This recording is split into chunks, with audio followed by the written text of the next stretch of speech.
couple of years ago, I bought a gaming computer on Facebook Marketplace. I've been wanting to buy one for a while, and I knew that they're typically very expensive. So that gave me the idea to go on Facebook Marketplace and look for a used one. After several days of looking, I found one that I wanted. I decided to reach out to the seller and ask a little more information about it. The seller was a guy named Jeremy. We went back and forth a little bit, and I decided that I wanted to buy it. It was a pretty good deal, so we agreed on a day that I would go over and get the computer. It also came with a monitor, keyboard, and mouse as well. So after I bought it, I took it home, set it up, and started using it. I was happy with my purchase, and I used the computer for the next week and a half. Then I got another message on Facebook from Jeremy. He said that he wanted his computer back. I was really confused when I saw this, because he had just sold it to me like a week before. He said that he changed his mind and wanted it back now. I didn't want to return it. I liked the computer, and I had already installed several games and other programs on it. I told Jeremy no, I wasn't going to return it. Then Jeremy said that he would give me a certain amount of money for it. The funny thing is that the amount he offered was less than I paid for the computer by a few $100s. I pointed that out, and he said that it was all he could afford to give. Now, when he originally said he wanted it back, I assumed that meant he would pay the full price. I said the answer was still no. I was really annoyed that this guy was trying to get the computer back, and even more annoyed that he wasn't offering the full price. If he didn't want to sell it, then he shouldn't have sold it. However, Jeremy was not happy that I refused to give the computer back. He then sent me a friend request on Facebook, and then started messaging me a bunch of times. I ignored him for a while, but after he kept sending me messages for like 3 days straight, I blocked him. I thought that was that. This situation was strange enough. But unfortunately, that was not the end of Jeremy. Probably about a week after I blocked Jeremy, he showed up to my house. I happened to be home alone and was in my bedroom, on the very gaming computer that I had bought from Jeremy. It was nighttime and about 8 p.m. and dark out. I heard a knocking coming from the front door. I got up and left my room and went over to the living room and then looked out of the window. Jeremy was there on the front step. I recognized him from when I bought the computer. How did he know where I lived?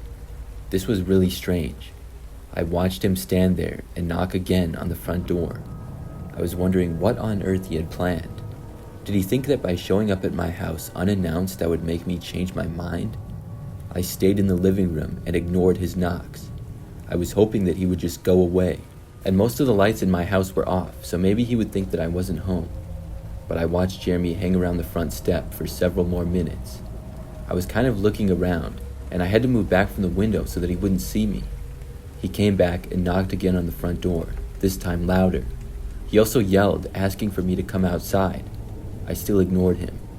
I walked back to my bedroom, hoping that Jeremy would eventually give up and leave. When I got back to my room, I put in some headphones and sat back down at my computer. For the next 5 minutes or so, everything was fine.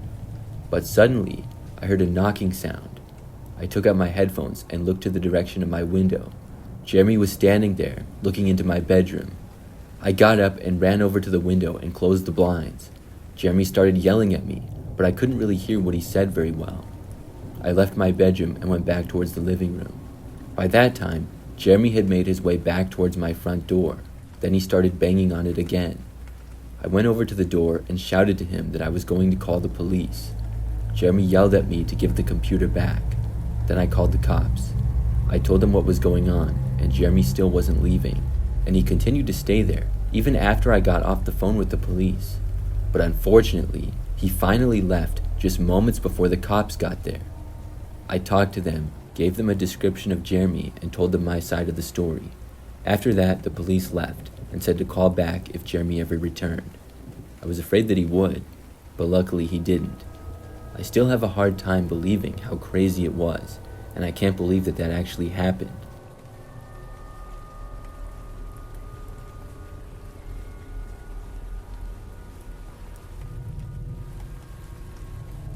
I had recently gotten a new car and had to sell my old one.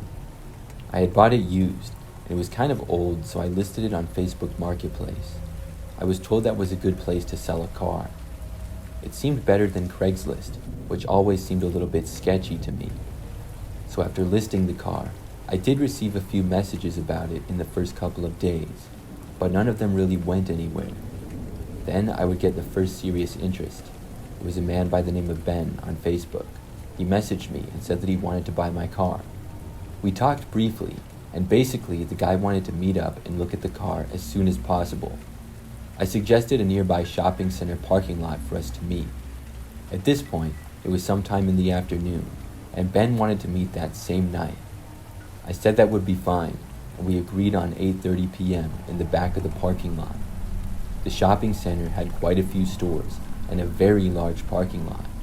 Most of it was usually always empty. It was maybe 10 minutes from my house. So I ended up going there, expecting to meet Ben, who was seeming to be a serious buyer. I arrived slightly early, and after getting there, let Ben know that I was there. Then I just waited. Some time went by, and 8:30 came and went. Ben still hadn't showed up. I messaged him, asking where he was. He didn't respond though. I was getting frustrated. It appeared as though he had changed his mind about the car without telling me. After waiting past 9 o'clock, I finally left and started driving back home. About 10 minutes later, I arrived. At the time, I lived alone in a smaller house. As I was driving down my street, which is usually very quiet, I noticed headlights quickly coming up behind me. I remember thinking to myself, that person was going a little bit fast for this street. By the time I reached my driveway, they were right on my tail.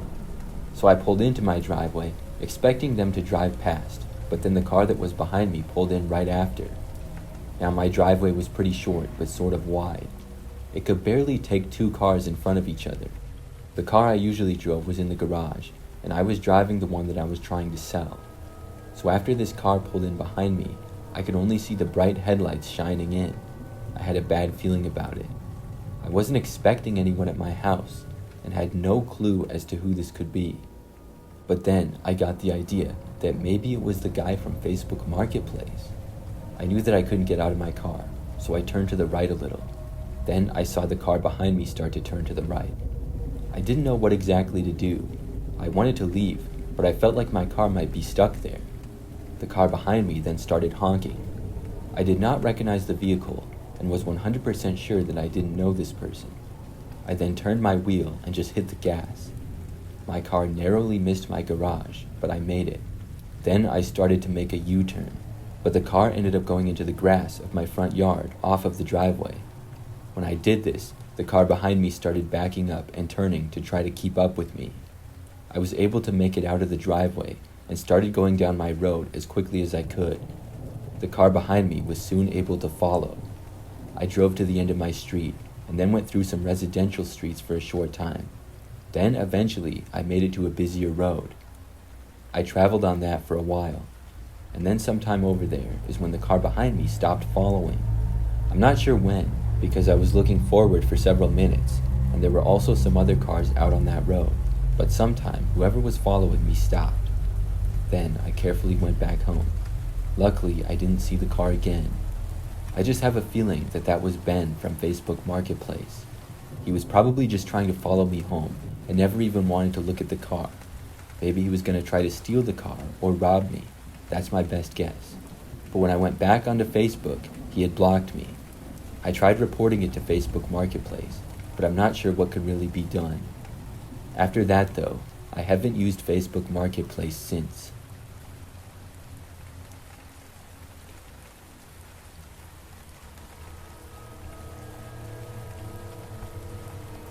This happened in August of 2019. I was using Facebook Marketplace to look for some furniture. I had used Marketplace as a way to both buy and sell things several times before. For me, it had worked great to that point. However, I had the weirdest experience of my life the last time that I used it. So I remember that I found this desk that seemed good. I was looking for one. I just wanted like a very basic desk. Then I could paint it and do other stuff to customize it if I wanted.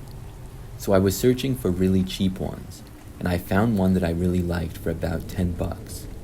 I contacted the seller and said that I could come over the next day and get it.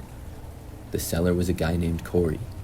So Corey told me to come anytime the next day, but to just let him know. So the next day, he gave me his address, and I texted him and then headed over when it was all right.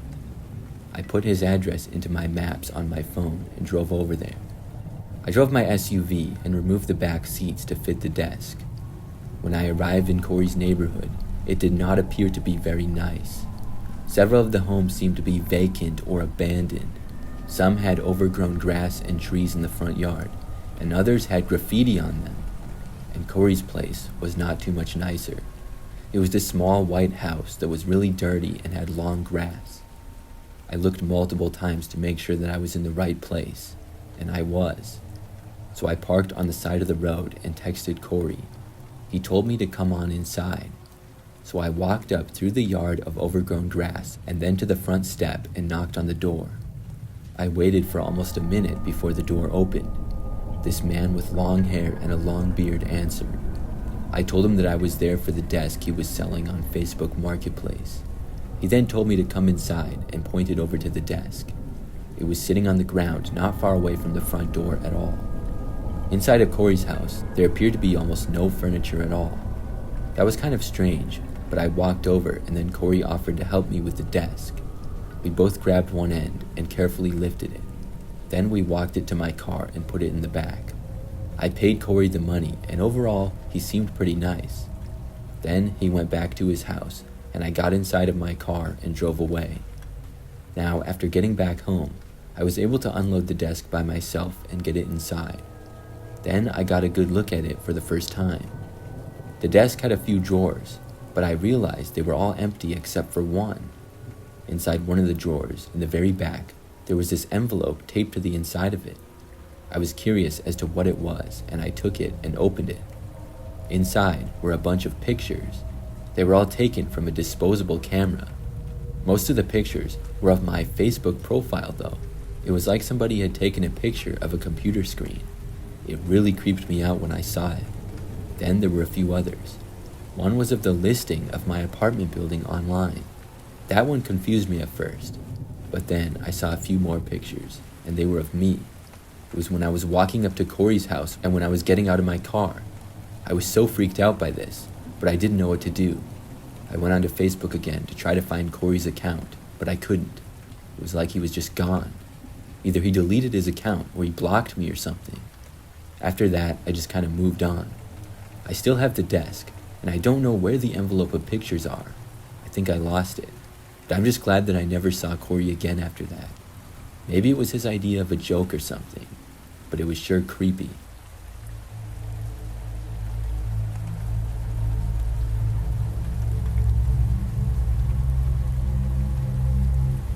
Last year, I was selling a motorized scooter on Facebook Marketplace. This scooter was pretty new and one of the nicer ones as well. I had got it brand new for over $500. Well, not long after listing it at all, it started to get some interest. There was this one guy who messaged me about it pretty early on and said that he wanted to come over and look at it. I asked him how serious he was about it, and he said very. I had the scooter in my garage, and after this guy agreed to pay the full price for it, I told him that he could come over and buy it. I gave him my address, which is a pretty standard house where I live with my wife. That evening at around 6 p.m., the guy came over. I went out into the driveway and met him there. I can't remember what his name was, but I was basically expecting him to see the scooter, turn it on and try it, and then give me the money. I had my garage door open and the scooter was just outside of it. The guy walked over and looked at the scooter. We turned it on and I showed him that it worked. But then the guy looked at it for a while longer and said that he would have to think about it. I told him that I thought he said he was serious, and he said that he was, but then he said something about he could get it when he got paid next week. I knew that meant probably no, and I just said all right, whatever, and then said bye to the guy. He walked away and I put the scooter away back in the garage. Then I went inside of my house. So hours later, at probably 10 or 11 p.m. that night, I was inside and going to go to bed very soon. I was in the living room with my wife, and we heard this noise coming from outside. I couldn't tell exactly what it was, and I got up to look out the window, but really couldn't see anything. As I was looking though, we heard another noise. I still couldn't tell what it was, So I went over to the front door and I opened it. I knew the noise was coming from outside and near the driveway. After I opened up the door, I heard some movement from the bushes near the garage. I stepped outside and asked who was there. Nobody answered me. I walked closer to where I heard the sounds. It was very dark and quiet now. I couldn't see very well, but I continued to go closer. Soon, I reached my garage area. There were some bushes to the side of it, between the fence leading to my next-door neighbor's yard. I walked over to that, and then I realized that the smaller door to my garage was open a crack. At this point, I probably should have walked back inside my house and called the police, but I didn't. Instead, I walked to the door and opened it. I looked inside of the dark garage, but just moments later, I saw some movement and then noticed a man walking towards me. I moved back and left the garage. I went back towards my house and then heard the guy running in another direction behind me. When I looked, I noticed that it was the same guy who had come to look at the scooter earlier. He now ran into the street in the opposite direction and then quickly went out of my sight. Somehow, he had gotten into my garage, probably to try to steal the scooter. I called the police and then moved the scooter to inside of my house. The cops came out and I had a conversation with them, but the guy was long gone. After that, they left. Luckily, the man never came back. His Facebook account was deleted too, so I couldn't give it to the police. That was my craziest experience with Facebook Marketplace.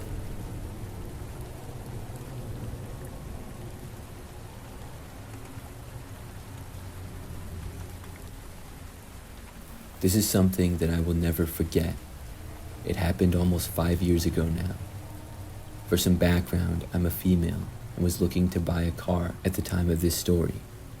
I wanted to get something used and somewhat cheap, so I looked to both Craigslist and Facebook Marketplace. After searching those sites for about a week, I found this car that looked really good. It seemed to be a good deal, and after all of my research, I wanted to look at it. So I contacted the seller, saying how I was interested in all that stuff. We ended up talking and arranging a time to meet up and look at the car. The seller was a guy named Mike. He was a bigger guy with a dark goatee. We agreed to meet at this gas station about 5 miles from where I lived. I figured that meeting in a public place would be safe. So I drove my current car at the time, which was barely running. I got to the gas station at about 7 p.m. Things were quiet, and minutes later, I saw the car that I wanted to buy enter. It parked in the back, and I walked over and met Mike. We talked about the car a little bit, and then he asked me if I wanted to take it for a test drive. I did, because I wanted to make sure that the car ran good and everything. So I remember that Mike told me to get in the passenger seat, and he would show me some things with the car, then let me drive it. Nothing seemed strange about that at first, so I got inside. We then left the gas station and started driving down the road. Mike started talking about the car again, just saying basic stuff. But then after like 5 minutes, I was expecting him to stop driving and let me take over, but he just kept going down the road. And also, I didn't even know where we were anymore. Mike was driving the car down these quiet roads with woods on both sides mainly. We were going farther and farther away from where I lived and the area that I was familiar with.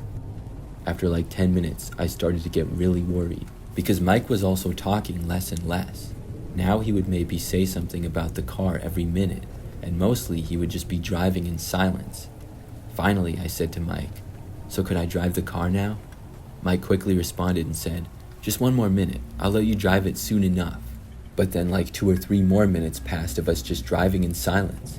Then Mike finally started to pull over to the side of the road. We were the only vehicle around, it seemed, and things were very dark and quiet.